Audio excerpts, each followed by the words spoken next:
नाही पण राऊत साहेब, जर असं असेल तर शरद पवार आणि अजित पवार हे जर एकत्र येत असतील तर तसंही कोणाच्या पोटात दुखण्याचं कारण नसावं. कोणी म्हटलं का पोटात दुखतंय? त्यांच्याकडे एकत्र येण्यासाठी वसंतदादा शुगर इन्स्टिट्यूट आहे, बारामती प्रतिष्ठान आहे, विद्या प्रतिष्ठान आहे, रय शिक्षण संस्था आहे. नाही राजकीय दृष्ट्या म्हणतो. ते अद्याप आलेले नाहीत. संस्था आहे. राजकीय दृष्ट्या एकत्र आलेत का मला माहीत नाही. आजही माननीय शरद पवार साहेब त्यांच्या पक्षाचं मजबूतीकरणासाठी आजही महाराष्ट्र पालथा घालत आहेत. सुप्रिया सुळे त्यांच्या पक्षाच्या बांधणीसाठी फिरत आहेत.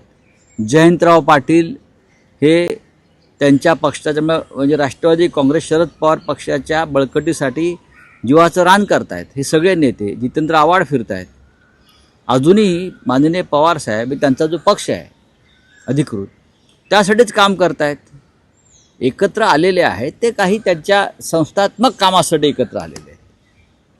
पीक विमा जाऊ द्या. मोठ्या 32% प्रमाणात ठाकरे बाणा महाराष्ट्रात दिसून येणार का? नाही. त्यामुळे ठाकरे